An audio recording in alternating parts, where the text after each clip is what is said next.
hard to clean it up today.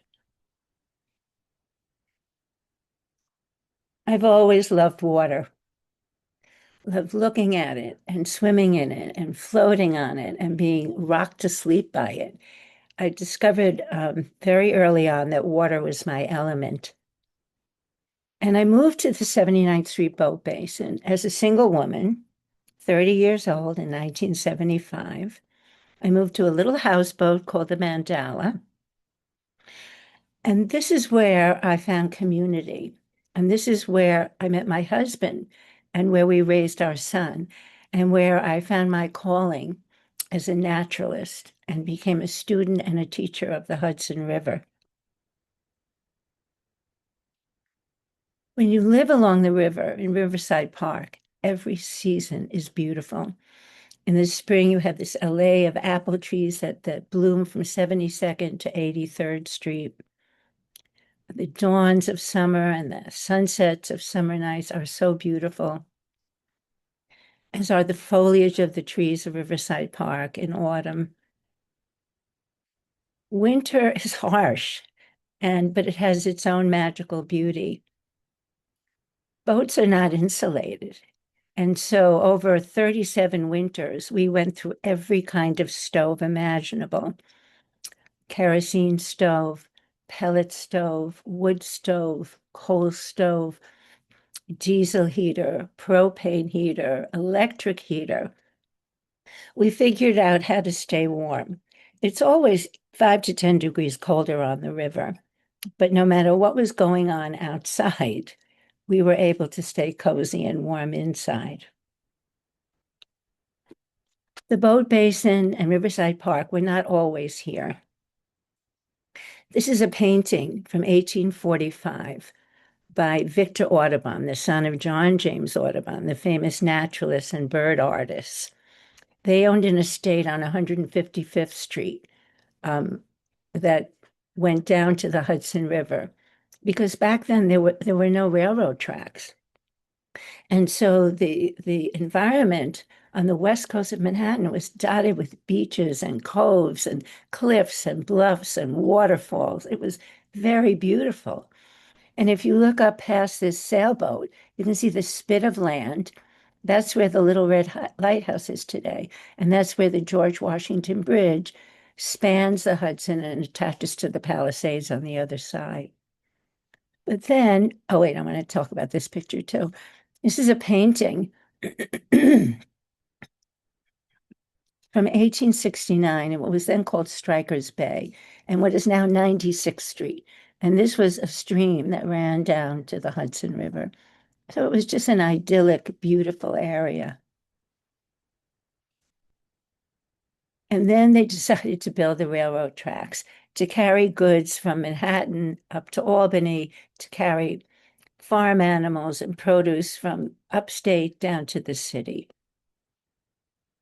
And even though they hired Olmsted and Vaux, designers of Central Park, to design Riverside Park, it was just a very narrow boulevard and winding up from 72nd up to 125th, and a very narrow park alongside it. Wait a minute. This is the Schwab Mansion. Charles Schwab was one of the partners in U.S. Steel. And today, of course, the Schwab House is an apartment house that's in that area, but that's 72nd to 73rd, Riverside to West End. But below the park was this ugly area of train tracks and, belching smoke and carrying farm animals and belching coal. And it was noisy and it was ugly. This is 77th Street. You can see what it looked like.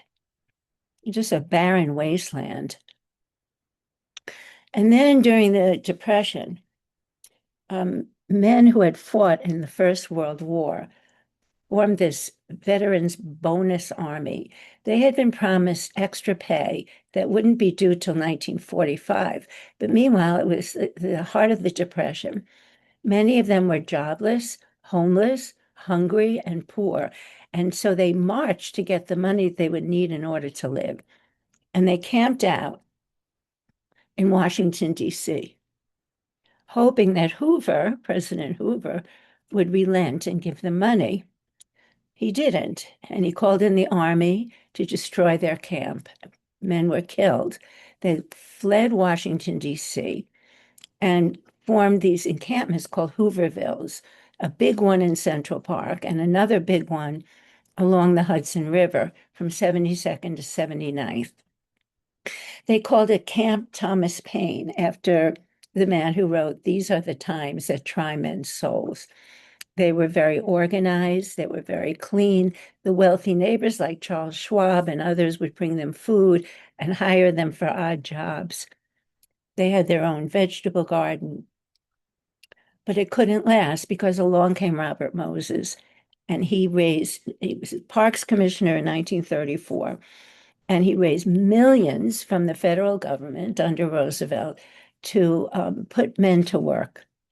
And he decided that the Hooverville had to go so he could create his West Side Improvement Project. And he bulldozed the camp and sent these homeless men off to wherever they could find shelter. But then he started on this creating the lower Riverside Park. And here you have men who are filling in the riverbed where it was very shallow for the park expansion. And then eventually he covered those unsightly train tracks. And above them, he created the Henry Hudson Parkway. And he created a way for New Yorkers to get down to the river again because the tracks had cut everybody off from the Hudson. And so here's 79th Street. This is probably 1937. So now people could walk down 79th, go under the tunnel of the West Side Highway or Henry Hudson Parkway, and go down into what he called the Rotunda, this beautiful structure. I don't know if any of you have been down there. For years, we had a restaurant there. But he put millions of men to work building all of this. And then he built the lower Riverside Park. And if you've ever been down here, you might recognize, oh, this is 72nd Street. Here's 72nd Street. And you come down and here's a running track. Oh no, let me get rid of this. Here's the running track. Here's the classic playground where our son played as a little boy. Here's the ball field. And here they're starting to build the marina. By the way, if you have questions, I guess you can put them in the chat. The rotunda opened before the boat basin was ready. This is opening ceremony in 1937. And Mayor LaGuardia gave opening remarks, as did Robert Moses. And at the time when it was new, there were these 12 gigantic brass tortoises spewing water in this beautiful fountain. And then they started work on the marina. This is the dock house. These are the original docks, which we called A dock and C dock. They're fixed into the riverbed. The marina opened in 1940, and this is a photo of my mother in the white stole. She and my father had just been married, and they came down to the boat basin to see everything. And this is a cousin. And she was 20 years old, red hair, big blue eyes, kind of fancy. And this is my dad with the cousin leaning on the boat basin railing. At that point, I wasn't even a glimmer in their eye, and they were never to know that 35 years later, I would move down there and meet my husband. So when I moved to the boat basin, this was the configuration, the original sunken docks, and then a new B dock, A dock, B dock, C dock. B dock was a floating dock. And then in the early 60s, they built D dock and E dock, floating docks. That means as the river rose, the dock came up with the boats, and as the tide went out, the dock and the boats went down. And I always lived on D dock. And when I first moved there, my neighbor and I was separated from his boat by this narrow finger dock. My neighbor, who lived on a houseboat called the Adastra, which means to the stars, was Jim Nishiura. He was a geneticist and a biology professor at Brooklyn College. When I first saw him, I thought he was Hawaiian. I just knew he was beautiful. And then I found out that he was Japanese and that his grandfather, Shinzaburo, and his great uncle, Gentaro, were master builders and carpenters from Japan that had come over here at the turn of the, around 1900. And at first they worked in the shipbuilding industry in Hawaii. And then they moved to Northern California to what's now called Silicon Valley, the San Jose, Cupertino, um, the Sunnyvale area. They were hired in 1915 to build the Japanese pavilion for this international exposition in San Francisco. And it was when it was over, this pavilion was moved to Golden Gate Park, to the Japanese Tea Garden, where it stands today. And so, as the Nishiura Brothers Construction Company, they had a lot of work. They built the first hospital in San Jose that would treat Japanese patients. This is now the Issei Memorial Building. Issei means the original Japanese people to come over. They built a Buddhist temple in San Jose in 1937, still in use today, that's considered one of the great examples of Japanese Buddhist architecture in the United States. They built the Hakone Gate for the Hakone Botanical Gardens. They traveled up to Oregon and they chose an enormous redwood log and carved the gate from that. And then in 1939, they were hired to build the Japanese pavilion for the World's Fair on Treasure Island in San Francisco. Meanwhile, Shinzaburo's son, Shingo, Jim's dad, was an artist in Japan, and he moved here to study art at the California Institute of Fine Arts in San Francisco. Eventually, he brought his wife over and started a family. And then, of course, everything changed for Japanese and Japanese Americans on December 7th, 1941, when Japan attacked Pearl Harbor. Japanese were rounded up, and most of them were sent to live in horse stalls at the Santa Anita racetrack in California, while the government was building these internment camps, these concentration camps. Jim's entire family, his grandparents, his great uncles and aunts, his cousins, mothers, fathers, babies, the whole Nishiura clan was sent to Heart Mountain internment camp. So they were plucked from the very lush San Fernando Valley to live in this harsh wasteland in the Badlands of Wyoming. The Nishiura brothers joined the cabinetry workshop, and they built these beautiful Buddhist shrines and carved pictures of Heart Mountain, the mountain, the barracks, of the guard tower. Oops. This one shrine, called a Butsudan, was part of an exhibit at the Smithsonian Institute in 2010 called The Art of Gamen. And Gamen is it's a Buddhist philosophy of surviving terrible times with dignity and productivity. And the Nishiura brothers built this beautiful shrine, which is now, I think, back in Japan. Jim's dad, Shingo, continued his work as an artist, and he formed an annex of the Art Students League. It was one in Paris, one in New York, which is still there today, and one in Los Angeles. And so he and other artists at this camp formed their own Art Students League. And he taught children and adults of the camp how to draw and paint. And this is a newspaper photo of Shingo out in the snow at his easel, painting away. And then here are some of his paintings.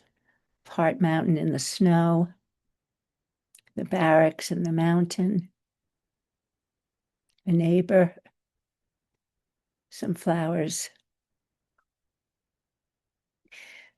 In 1944, Jim was born. He was a huge baby, 10 pounds. Here he's sitting on his grandmother Tawny's lap with his little brother, who I think was 2 years old at the time, Frank. So I learned about Jim's background. We fell in love and we married in 1979. And then we had two boats instead of one. And here I am with our dogs, Spot and Maya. Both of them were strays that we found in Riverside Park.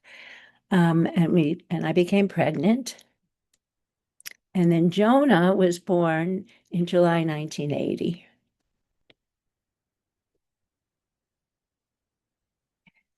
When Jonah was born, there were 110 boats at the marina, and every single one was somebody's home. Single people, married people, couples living together, straight people, gay people, old people, young people. Here's a photo of Jonah, maybe in first or second grade. He's brought his friends from PS 87 down to see where he lives. It's our dog Molly at the time. And more women moved down to the marina, and more babies were born. We were really a community of immigrants. So in this picture alone, that baby's father is from Guatemala.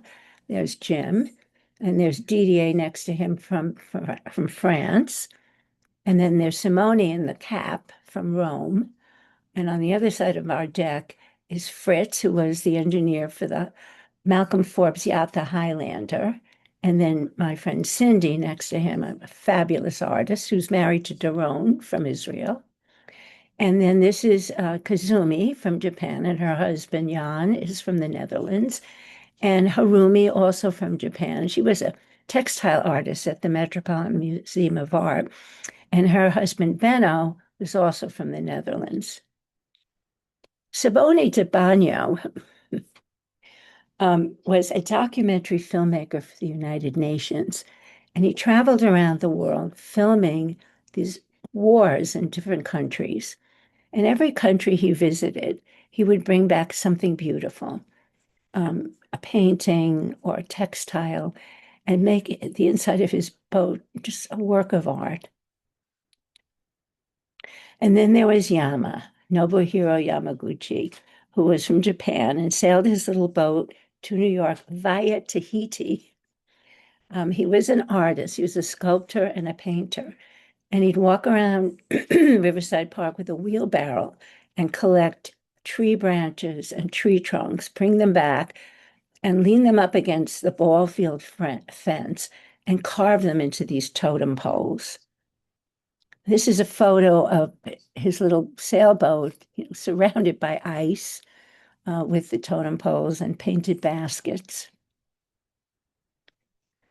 As a community, we celebrated so many things together. One of the most fun was, of course, July 4th, especially when we knew the fireworks were going to be on the Hudson. And there were times when we had the parade of tall ships, these 4 and 5 masted sailing ships from different countries. This is a picture of me during the bicentennial in 1976 when a neighbor took me out on a little boat called the Boston Whaler to get up close to these magnificent sailing ships. And then at night, we'd have, just lay on our decks and watch the fireworks. We celebrated birthdays, and our dog Molly under there. And I think it was my 50th.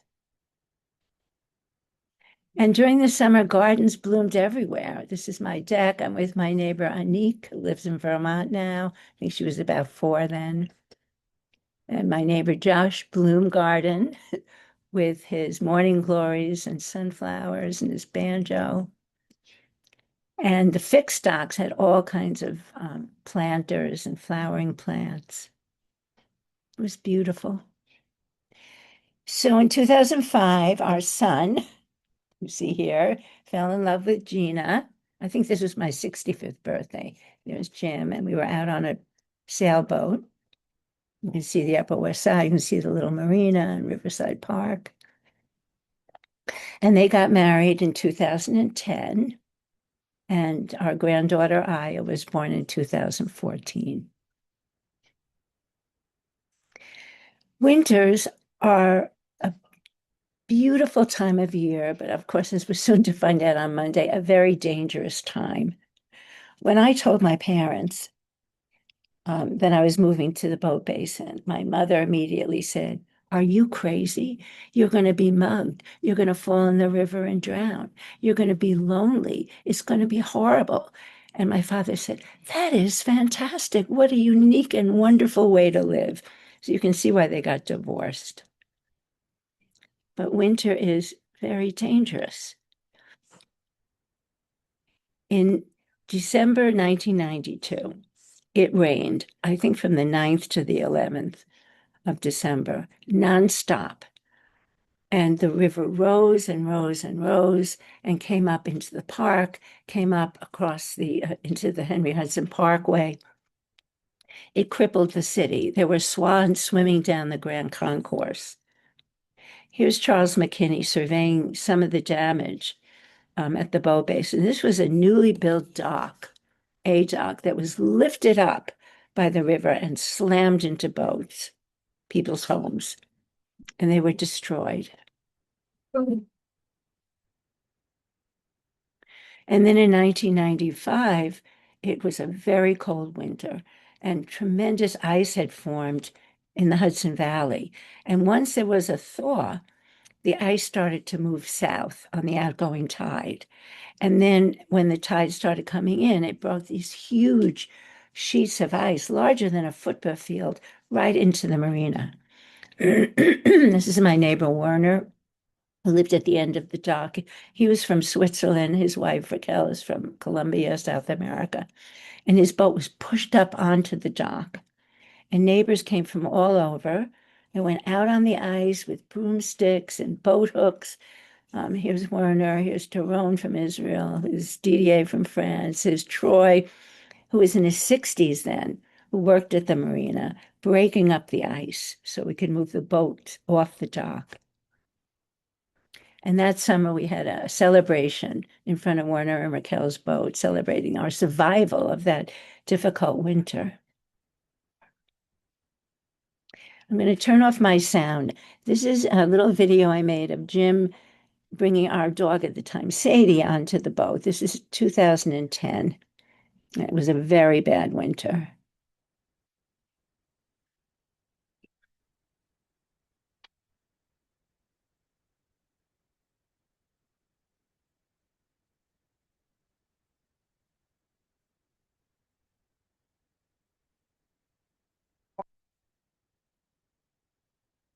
I had the radio on, I'm sure, but that's what that is. But you can see it was no easy task.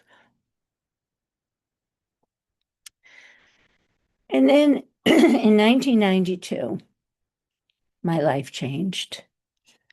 Werner and Raquel had a parrot named Bobo, who was in his 80s and had become a picky eater. And one day in spring, Werner said to me, "Here's some seed. Take it out, throw it when you walk the dogs, and throw it out for the birds," which I did.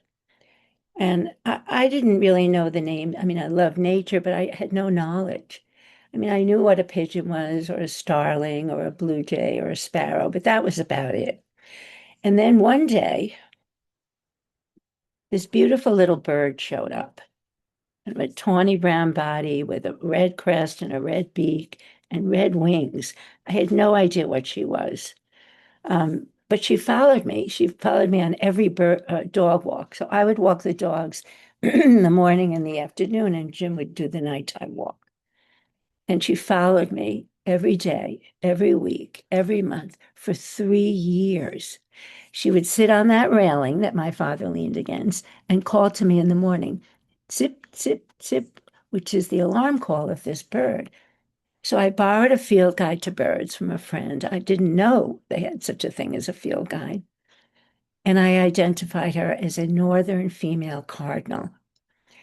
And when I realized that I could learn the names of trees and plants and the fish that swam by, I just became an avid amateur naturalist. And I went back to school. She became my muse. And I decided I wanted to teach. And so I finished my bachelor's, and then I went and got my master's at Bank Street College, my master's in education. And then I went to Teachers College and got my doctorate in science education. She completely changed my life. And then after 3 years, this beautiful male showed up, a male cardinal. She flew away with him, and I never saw her again. But she completely changed my life. I became a teacher. I was a nursery school teacher first at the 92nd Street Y, and then at Calhoun, at the Heschel School. And then once I got my doctorate, I started teaching science, middle school science, at the Elizabeth Morrow School in Englewood, New Jersey, just right across the river from where I am now in Riverdale. The school had 14 acres. It had a brook. It had gardens. And they built me a new science room with a greenhouse and a koi pond. I taught evolution of vertebrate animals. And so I figured, well, I have to have all these animals so the children can study them. So I had fish, amphibians, reptiles, birds, and mammals. I had all kinds of insects and river animals. I had 70 animals. People would give me their unloved and unwanted pets, and I never said no. I had 5 snakes. This is Luna, a royal python, a very calm snake, eats mice, but it helped children and helped me overcome my fears of animals that weren't dangerous, but were beautiful, and we bonded with them. Luna is still alive today, maybe 30 years old, living with former neighbors. Look at the look on that child's face. And then the 5th graders studied the Hudson. And we'd go down to the river every autumn. We'd meet up with 2 men from the Hudson River Foundation, Christopher Letts, a fisherman pictured here, and Tom Lake. Tom Lake created the New York State Almanac. That's part of Cornell University and Department of Environmental Conservation, where every single day he writes up the different animals that are seen from New York City up to the Adirondacks. And they would bring this 50-foot long seine net. Now, right across the river, you can see Riverdale. And here's the Whitehall where I live today. But I still lived on the boat at this time. And so we would don these hip waders and we'd walk into the river, each one of us holding a pole. And then we'd come back in. The bottom of the net was weighted, and we'd slowly unfold it on the beach. We had buckets waiting, and then the children would help us put the animals, the different fish, crabs, shrimp, into the buckets and learn about them and identify them. And then in, I think, 2003, Columbia University, Cornell, the New York Department of Environmental Conservation started a day in the life of the Hudson River, where school children, thousands, would come down to the river from the Battery up to the Adirondacks and test the river. They would test for dissolved oxygen and the temperature of the water and the temperature of the air and the wind speed, put in nets and bring up animals and identify the animals that they found. And for a few years, I took my students out on the Clearwater, the sloop, the Clearwater, that was created by Pete Seeger as a floating classroom. And we learned about the raptors of the river, peregrine falcon, these are birds of prey, and the osprey, which is a fishing hawk, and the bald eagle. And we bring animals back to the tanks in my classroom. Here's an American eel and mud snail and an anemone.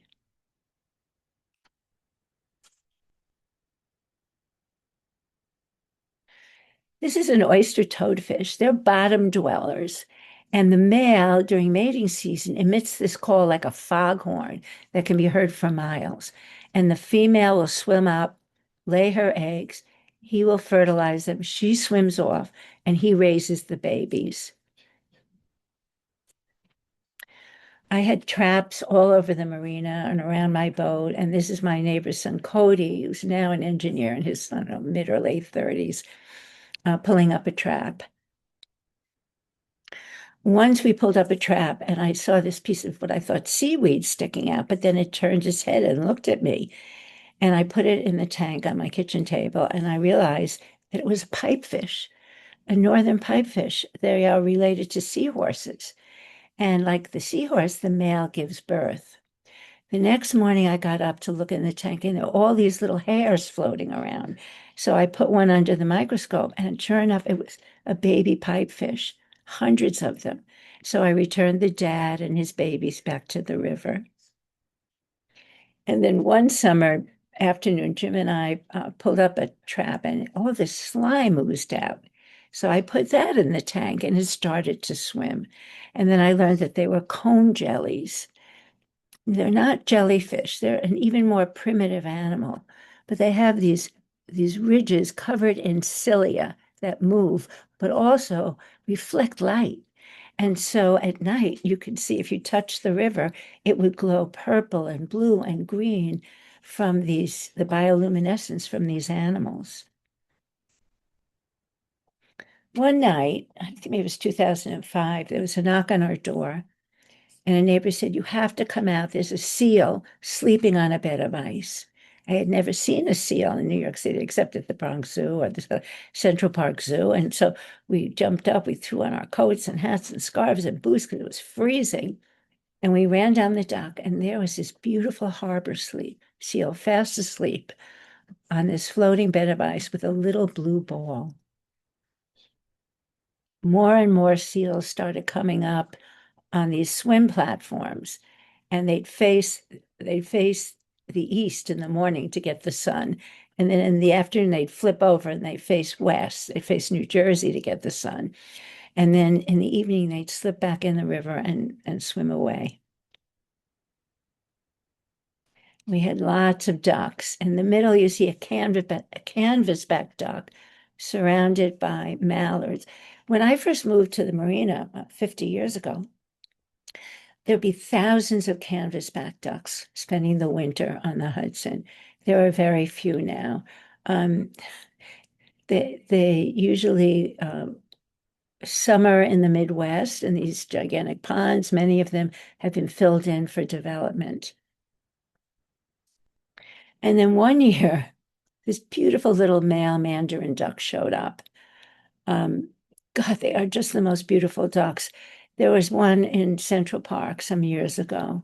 They always get a lot of press when they show up because they're so gorgeous and they're tiny. And then there was Henry. Henry lived at the marina for about 10 years. He was enormous. So we figured he was a hybrid mallard. One of his parents was probably a white Peking duck. They're very large. And Henry would come up on the dock and he'd come into some boats. He tried to get in my kayak one year. He'd follow the dogs around and he would mentor the ducklings that had been separated from their parents. He was just a wonderful fellow. You have to start to walk. Hello, Henry. And he had a very distinctive sound. Let's go, Sadie. Let's go. Come on. Come. Come on, Sadie. And there were many artists at the marina, and my neighbor across the way, Francis Gaffney, did this portrait of Henry, which I have hanging in my living room. And here's Clodagh from Ireland interacting with Henry. He disappeared one day. We figured it was raccoons. He used to sleep in the rocks along the wall below the railing. We were crushed. Then we had Canada geese who mate for life and would bring their beautiful little goslings by. And then we had mute swans. Sorry. During that terrible nor'easter, I left school early. And I ran home down 72nd Street and I saw these pair of swans flying back and forth over the marina. I guess they were looking for a place to shelter from the storm. And they spent that winter of 92, 93 with us, and then they left. And the following September, I got a call from my friend Cindy. She said, the swans are back and they're heading your way. And for the next 6 years, they came back with babies, with their cygnets. Here they are with one cygnet who's starting to lose his gray feathers and the white is showing through. So I want to talk now about the river itself. So the definition of a river is a body of fresh water flowing from the mountains to the sea, which the Hudson is. But the Hudson is also an estuary. An estuary is an arm of the sea. So during high tide, the Atlantic Ocean comes up into New York Harbor, up past Manhattan Island, all the way up to Troy, New York, carries salt water, and the salt water and fresh water mix, creating brackish water. So the Hudson is a river, and it's also an estuary, and it's also a fjord. In places like between West Point and Cold Spring, the river is 200 feet deep. It's very narrow there. So when the glacier carved out the river basin, it made it very deep. And the definition of a fjord is a long, narrow inlet with steep sides or cliffs created by a glacier and floodwaters coming up from the ocean. So it's a river, it's a fjord, and it's an estuary. But it wasn't always that. If we go back to the last age of glaciation, back 13, 14,000 years ago, the glacier had retreated enough that it forced a dam, blocking off the water in what is today Lake Ontario, but back then it was called Glacial Lake Iroquois, 3 times the size of Ontario today. And then it also formed a lake called Lake Albany. So this is 14,000 years ago. Eventually, the glacier retreated further. This ice dam broke, and millions of tons of water poured out of Glacial Lake Iroquois, lowering the lake by 400 feet, crashed through the Hudson Valley, through Lake Albany, and then crashed through this land barrier connecting the river to the ocean. Back then, Long Island and Brooklyn were attached to what is now Staten Island at what we call the Narrows. And this is where that water, that tremendous flood, a biblical flood, broke through the land barrier, forever connecting the Hudson to the Atlantic Ocean. And this is, of course, the Verrazano Narrows Bridge. This is Brooklyn. This is Staten Island. They used to be connected.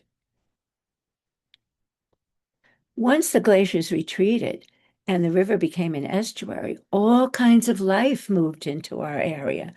Fish were able to migrate up the Hudson to reproduce in the spring and summer. All kinds of birds showed up, and plants. So I just want to read this wonderful book called Mannahatta by Eric Sanderson, and it's the history of Manhattan Island. He wrote, in 1609, this island supported more ecological diversity per acre than Yellowstone National Park today. If Mannahatta, which is what the native people called the island, existed today as it did then, it would be a national park. It would be the crowning glory of American national parks. And then, of course, the humans, let me turn this off, sorry. And then the humans moved in.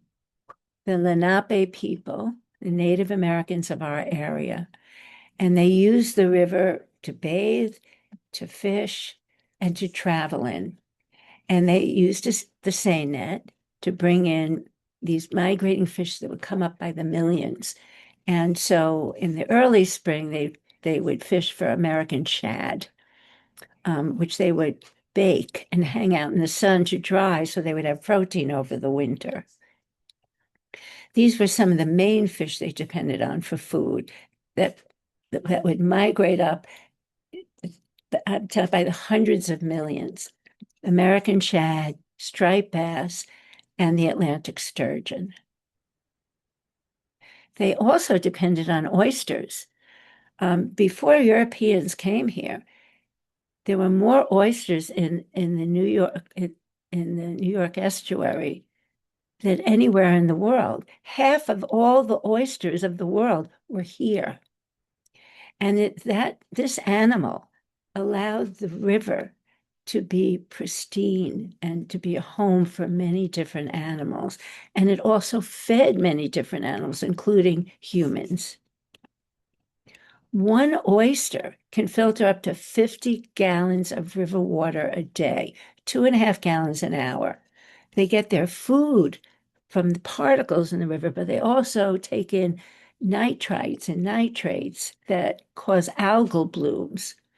So they work very hard to make the river clear and clean. So the Lenape lived along the river in the warm months, so spring through summer through early fall. And then they would move their camps and everything, they lived very lightly on the land. And so their long houses were made of, bark and plant materials, which they would take with them. And the only thing they left, what we call oyster middens. And these are piles of oyster shells that can be like 6 feet tall or more, but they also included the scutes from sturgeon and arrowheads and bones of animals. The oldest middens was found in Dobbs Ferry, just a few miles up the river, dated back to almost 7,000 BC, and is the earliest known evidence of human habitation in our area. And then, of course, the Europeans came. Henry Hudson showed up, claimed the area for the Dutch. They moved into Lower Manhattan, forming the city of New Amsterdam. And then more people came. And of course, the British took New Amsterdam from the Dutch and named it New York. And then millions and hundreds of millions came and they ate all the oysters. So the last oyster bed was alive in 1927. And then after that, the river became so polluted that any oysters that were there died out. And this one scientist said, the largest site for oysters in the world was destroyed by the very animal that was fed by them and whose rivers they kept clean. Around the same time, developers in New York City started eyeing the Palisades, which were created 250 million years ago, when Pangea, when all the continents of the world split apart, the Palisades were pushed up. And they thought, well, that'll make great cobblestones, and that rock will make a great foundation for our buildings and skyscrapers. And at the time, there were private estates all along the top of the Palisades. And the quarrymen, the quarry companies, leased the land and started blowing up the Palisades, denuding, destroying the trees and any animal life. This was the largest quarry, the Carpenter Brothers quarry. Well, certain groups became very alarmed, particularly the women's clubs of New Jersey. And this one women's club of Englewood, they hired a boat. They invited their male friends from the American Scenic Society in New York City. They had started writing to the governor of New Jersey. He didn't respond. Women couldn't even vote then. But then they found a friend in George Perkins, who owned the Wave Hill estate. And every day his toddler was being awakened by the dynamiting of the river. And he was a conservationist.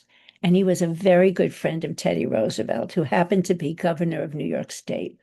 And he was the business partner of J.P. Morgan. So he had J.P. Morgan buy out the quarries. He had Roosevelt and the governor of New Jersey pass legislation protecting the Palisades forevermore. And he became part of the Palisades, he became the commissioner of the Palisades Interstate Park.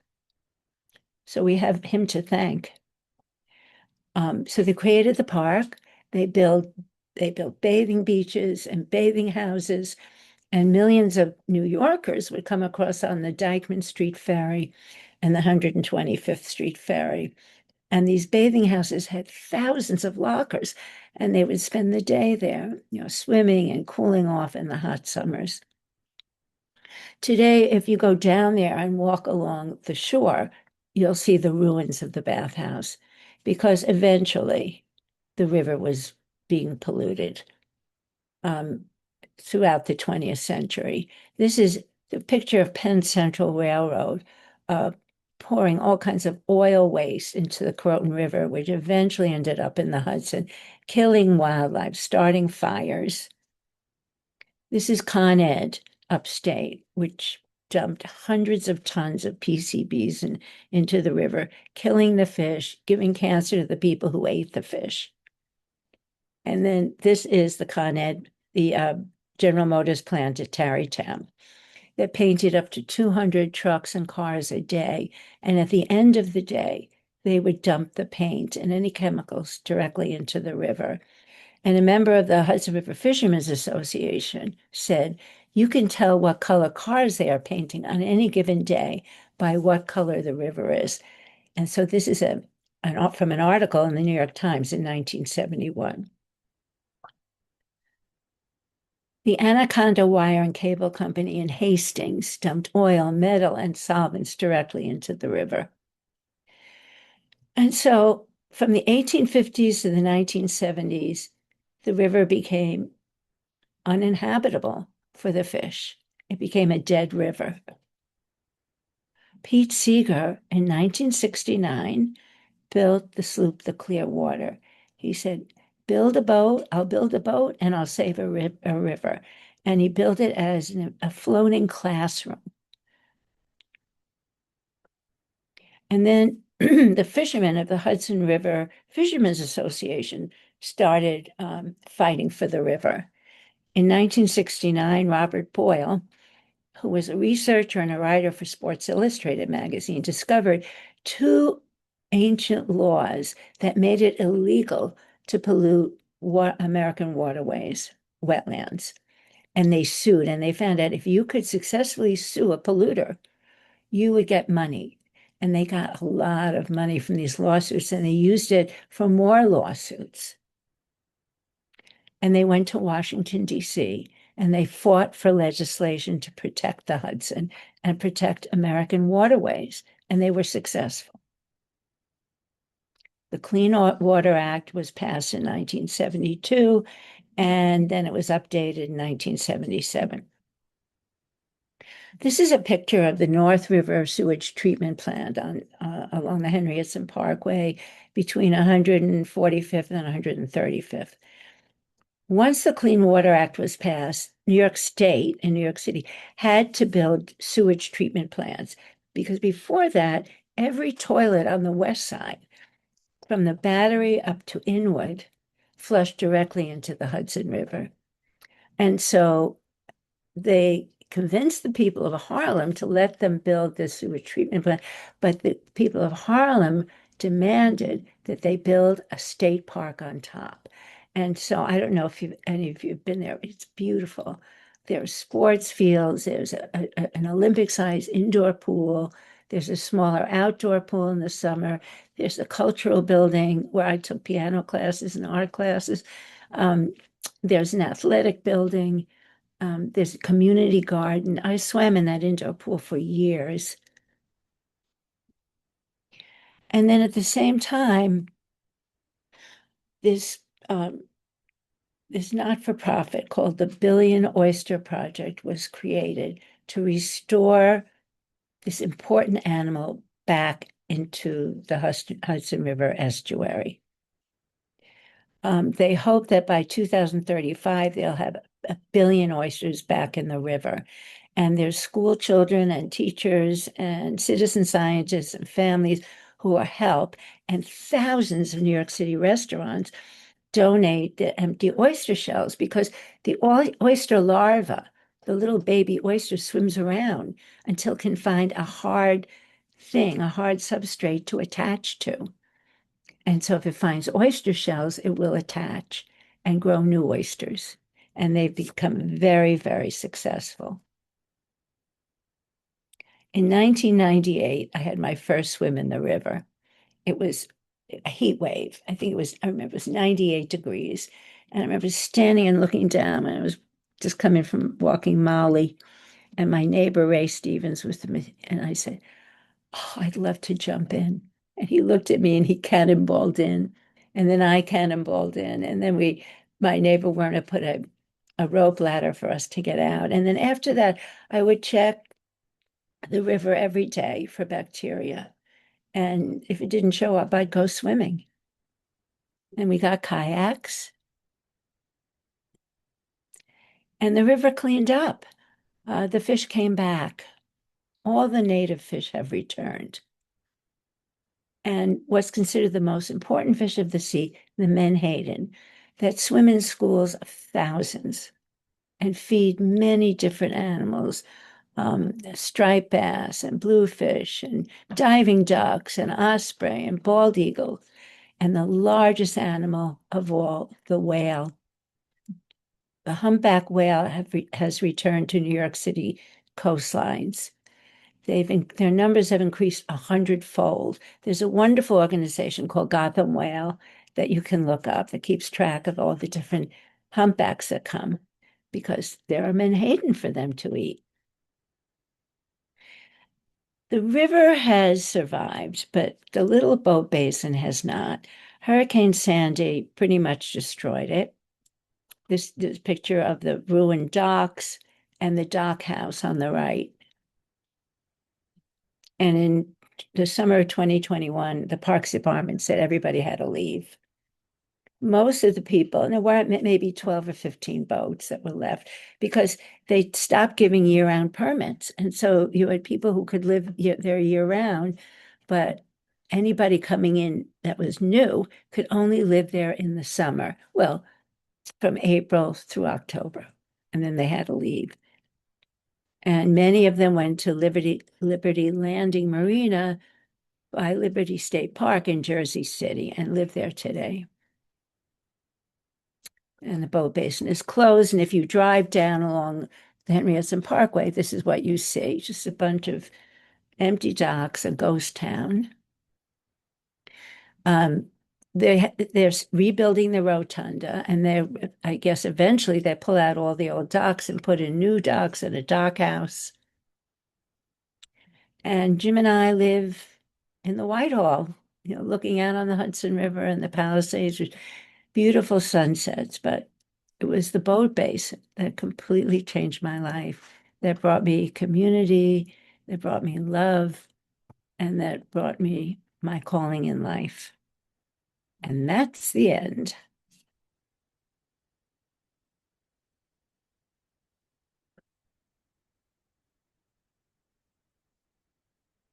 This was such a wonderful presentation.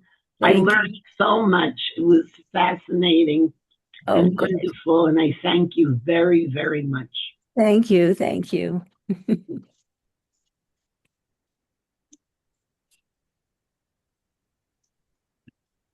Yes, it was just wonderful.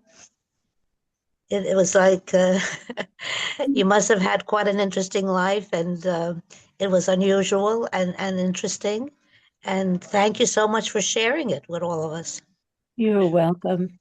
I So, hope that I hope that you come again because with all this the weathers and this and everybody we need stories like that and I hope you come back again with more or maybe even repeat of what you're Thank offering you. because it's like you know boosting to be alive and to be glad about it. So It is. it's like the best thing that RSS could offer us when you came.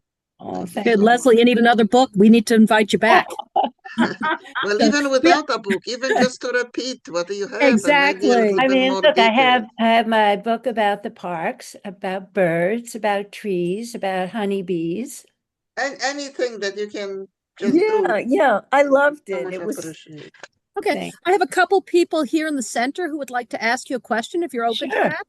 Okay, so go ahead and I'll repeat it if you can't hear it. Okay. What's the cleanliness of the Hudson River now? It's in good shape. I mean, people are swimming in it. And, we have the triathlon every summer where they swim from 96. Well, I don't know. Now they can't get out of 79th. I don't know where they're going to get out. But people are swimming in it and it's monitored. And, the way things are in Washington today, I don't know how much longer it's going to be protected. We'll have to see. But hopefully. Mm. Oh, let me say, you had a question? Yeah, Yeah, go ahead.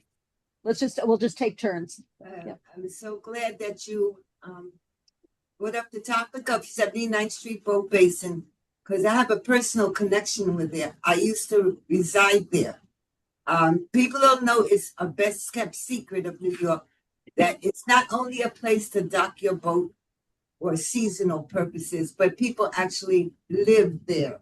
So you used to live on the boats? Yeah, I have a friend that had a 36-foot Chris Craft cruiser.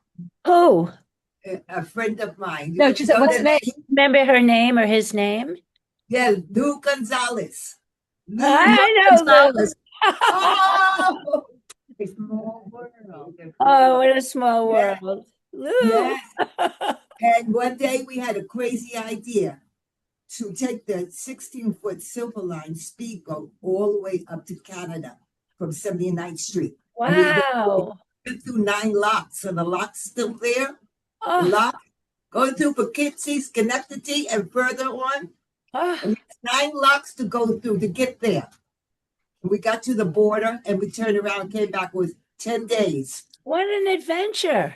Yes, yes, yes. Oh, I remember Lou fondly. You remember Lou Gonzalez? Yes.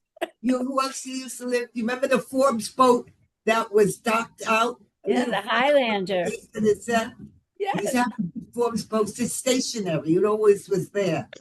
And then Oh, thank you. So anybody, did you have another question? Can you eat the oysters? No. No, they're going to let them grow. There's certain things you can't eat right now. You can't, if you're pregnant or you're a child, you still can't eat striped bass or bluefish. I don't think you can eat the oysters because the river is still considered a Superfund site because of the PCBs. Mm.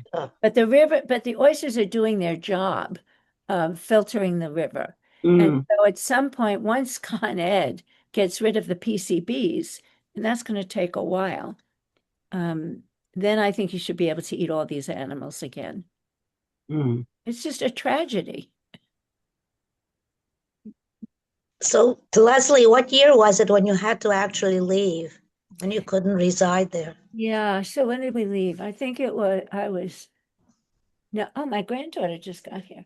I think it was, we left in 2011. Ah, So okay. I guess I was 66, but they moved the shipping channel closer to Manhattan. And so the boats were coming up and down the river closer to us and sending in big wakes. And our boat started to roll and I started Wow. to fall. And I said to my husband, I think it's time for terra firma. Yeah. And you live in the neighborhood now of the river? Yeah, so we live in the Whitehall in Riverdale. Oh, yeah. I never knew about Dobbs Ferry. My daughter lives in that area.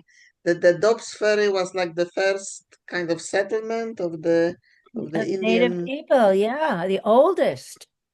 Uh-huh. So are there any kind of archaeological things Yes, there? in their museum.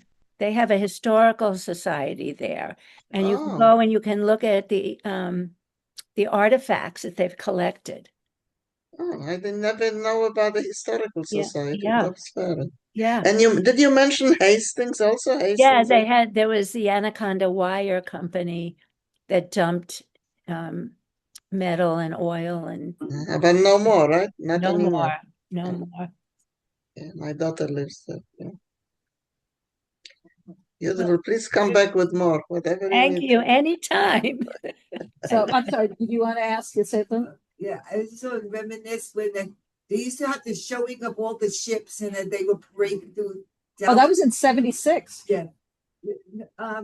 They do it every year. Yeah. They do it every year. And if whoever was in the boat base used to take their boats and go meet them. Yeah. You know, where we used to have like a close-up view of soldiers and Navy people from Mhm. all over the world. It was gorgeous. Cultures and cultures. Yeah, Well, I still remember years ago in 76 when they had the boats, and I was in high school. My parents and I went up. I live in New Jersey. We went up the side of the Hudson, Yeah. and there was some woman in a raft who decided she wanted to get picked up by the Italian sailors, but she had gotten caught on the, I went into the river to get her loose. My Oh, sneakers, which were white, never changed color, were gray permanently after that. So it tells you where the Hudson was at the time. yeah. You definitely would not have been swimming then. No. Oh God, no. Well, thank you so much. So your book was just published? Yes, it came out November 15th. It's available. It's available in bookstores everywhere. It's available Amazon. at Amazon. If you have a Kindle app, the Kindle edition's only $7.99, and it's a very good edition. The I bet. You're pictures are very clear, and wonderful. Thank goodness for Pete Seeger that he started the Clearwater, oh, what a hero. right? Yeah, Yes, heroic. yeah. We gotta really be thankful for that. Yeah. So, all right, it is after 2:15. So I'm sure you need to go, and your granddaughter's there. Yeah, she So just got enjoy. Thank you. Thank Bye. you All right, so Thank you, much. Leslie. We'll Leslie, be it in was touch, and wonderful. hopefully we'll see you again. Right, and you Yeah. recorded this, so send it to me. I did. I will send Okay. it to you as soon as we got Okay, it. thank you, everybody. All right. Thank you, Leslie. Bye-bye. Fantastic. That was Thank great. you.